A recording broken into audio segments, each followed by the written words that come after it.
I mean, Jennifer, from the first time she walked in this office uh, uh, till today, her story has always remained the same.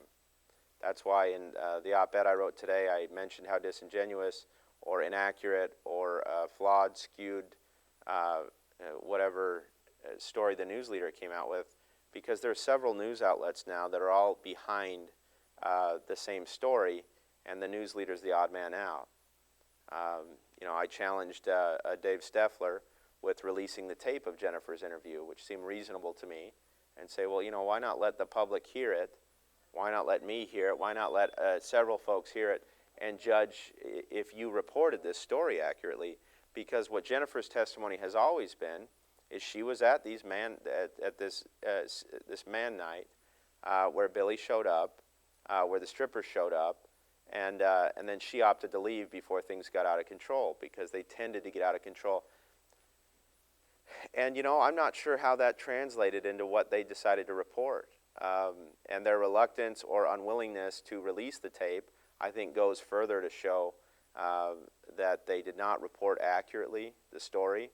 On top of it, one of the things that I had on record with one of the reporters that did the story, because by the time I heard about it, Jennifer Case was almost in tears the way she said that they were attacking her.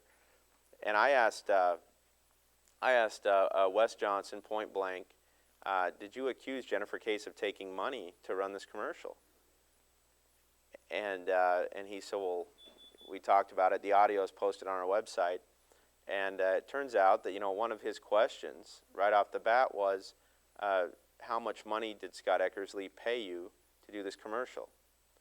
And, you don't have to be a journalism student to know that presupposes that she took money. I've never seen. I've been around a lot of reporters. I've been around a lot of newspapers. I've never seen what happened in that story happen before. It was disgusting to me. Their tactics were unethical. To show up at a woman's home, and keep in mind, this is a single mother of 3 whose husband's fighting in Afghanistan, and you're going to show up at her home and allude to her children that mom's in trouble, and that he'd better call Wes Johnson, the reporter from the news leader. I told Dave Eisman that I wasn't interested in receiving an endorsement. And when I talked to Dave Steffler the other day, I realized this is not the newspaper that I came to know. I think Tony Messenger would be rolling over, and if he were dead, he'd be rolling over in his grave. He's in Jeff City now, but I think I'll bet he's equally disgusted with the direction this paper has gone.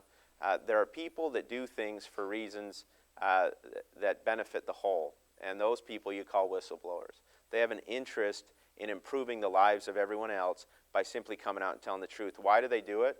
There are a number of reasons, there are a number of motivations, but the fact is an objective investigation or research based on what a whistleblower comes out and says, that's the least, that's the least of what they deserve. That is not what they received at the news leader. The intent to editorialize and arrive at some conclusion, I would suppose foregone conclusion, seemed pretty evident in their reporting. And so, Jennifer saw what she saw, and good for her that she was willing to say it. And I think that everything that was written in her letter are accounts that she witnessed. It's important to note that these are hate speech allegations. So either he said them or he didn't, and the question is, who do you believe? Well, I'll tell you what, I believe Jennifer Case. And I believe that women and African Americans and anybody who decides to live their life a certain way, I believe that these individuals should not be demeaned. I don't think the problem in Washington are those individuals. I think the problem in Washington are people that have no character and are willing to say and do whatever it takes, deny whatever it takes to get there. And so, that being said, there's I'll let you keep asking. I can keep talking forever, but Based on what I'm hearing, I think when someone tells the truth, it helps. I think it helps them. I think it helps the person that reports it. I think it helps the person who champions it. And at the end of the day, there's something that resonates in people when they hear someone telling the truth. Uh, you know, Jennifer Case had a pretty compelling story when you want to look at motivations.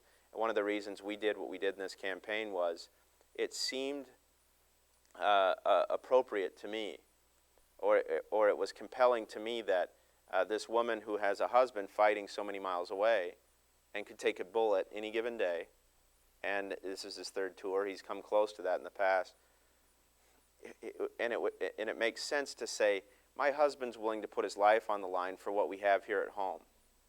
And that begs the question, what do we have here at home? Do we have corrupt politicians engaging in immoral practices and saying things that demean women and other minorities? That's what she believes we have here at home. And I wasn't there. I don't know. But I sat there and listened to her, looked her in the eyes, and based on what she said and her motivations, I knew she's telling the truth. Anyone that listens to her knows that Jennifer Case is telling the truth, in my opinion. And so I think whether it hurts or helps, I think if you're telling the truth, it helps, no matter what. What we did was not. What we did was help somebody who wanted to get a story out there, who felt incumbent upon her to protect what we have here at home, just like her husband's trying to protect what we have here at home. He's just doing it thousands of miles away, and the stakes are higher. Honestly, I think Dave Steffler should be run out of town on a rail. I've never seen anything like it. And I'm the guy, I was the poster boy for the news leader until I saw what's gone on here. I mean, there are other instances as well, and the attitudes and the way that they've gone about this story. They've done everything but look into it, in my opinion. The coverage in this race has been horrendous.